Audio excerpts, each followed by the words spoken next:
2020 is bound to get enshrined in history as the year of Chinese hawkishness.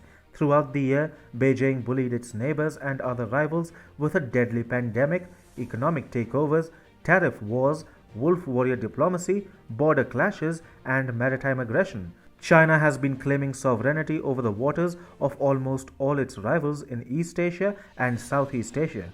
However, China's enemies are now preparing to tame it.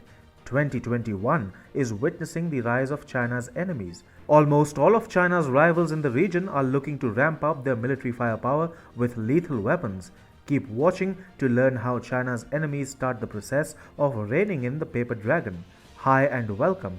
This is TFI Global, the foreign affairs and geopolitical analysis arm of the TFI Media Group.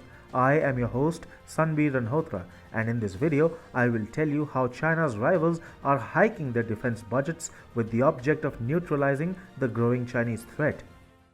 While the world remains fixated with the Middle East and Afghanistan, a relatively peaceful part of the world is witnessing rampant militarization.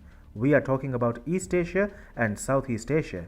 China, the biggest authoritarian power in the region, has been bullying and harassing other countries in the region. Chinese aggression throughout East and Southeast Asia has been a consistent problem. Chinese warships and fishing militia routinely harass countries like Japan, South Korea, Vietnam, the Philippines, Malaysia, and Indonesia in the East China Sea, the South China Sea, and the Yellow Sea. But now, all such victims of Chinese aggression in the region are pushing back against Beijing by ramping up their military firepower and announcing record defense budgets. Well, the dispute between the Association of Southeast Asian Nations, that is the ASEAN, and Beijing has been making headlines for over a year now. At the root of the ASEAN-Beijing rivalry is the South China Sea dispute. China, Taiwan, the Philippines, Vietnam, Malaysia, and Brunei claim several distinct features in the South China Sea against one another. However, China is the biggest villain in the South China Sea region. It claims an area called the Nine-Dash Line, which practically covers the entire South China Sea and tries to enforce its claims by building artificial islands, deploying military vessels, and operating fishing militias that harass other stakeholders in the South China Sea. However, ASEAN members are no longer ready to take Chinese bullying lying down. The Southeast Asian economies witnessed an economic slowdown last year due to the COVID-19 pandemic. Yet, they did not restrict their defense budgets significantly. Indonesia, for example, witnessed an economic contraction of 2.1% and still hiked its defense budget by 14.3%. The Philippines and Malaysia suffered GDP contraction of 9.5% and 5.6% respectively in 2020. Yet, they maintained the 2019 level of defense spending. Vietnam's economic growth too slowed from 7% in 2019 to 2.1% in 2020. However, Hanoi hiked its defense spending by 9.8% as compared to 7.7% in 2019. Southeast Asian nations are US allies, yet they buy most of their arms from Moscow. Russia is the largest arms exporter in the region. Over the past 2 decades, it has sold $10.7 billion worth of military equipment to ASEAN countries. The US comes a distant second at $7.9 billion. Meanwhile, India, which is positioned as China's biggest enemy in Asia, is also offering its arms and military equipment to smaller nations in Southeast Asia. To be precise, there is no arms race going on in Southeast Asia. All the South China Sea disputants in the ASEAN region are buying arms that are directly targeted at Beijing. If Chinese ships have meandered into any region as frequently as they meander into the South China Sea, then it has to be the East China Sea. Beijing has been trying to bully Japan near the Senkaku Islands for over a year now. Japan had purchased the strategic islands located in the East China Sea from a private owner in 2012. However, China claims sovereignty over the Japanese islands, and its ships routinely intrude into the Japanese waters.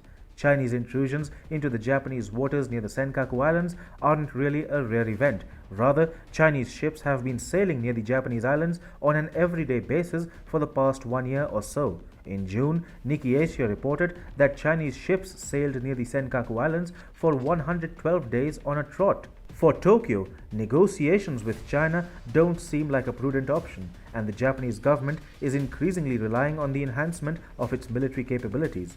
Presently, Japan's defense ministry is seeking a record $50 billion budget, which would amount to an unprecedented 2.6% jump in the country's military spending. Japan is also ditching the psychological barrier of restricting defense spending to 1% of the GDP, which was essentially a fallout of the post-war pacifism. Japan's defense minister Nobuo Kishi told Bloomberg that the government would spend whatever is necessary without mandatorily maintaining the 1% ceiling. Some of Japan's big plans include spending $765 million on space-related projects, buying 8 Lockheed Martin F-35A warplanes and 4 F-35B warplanes at a combined cost of over $1.1 billion.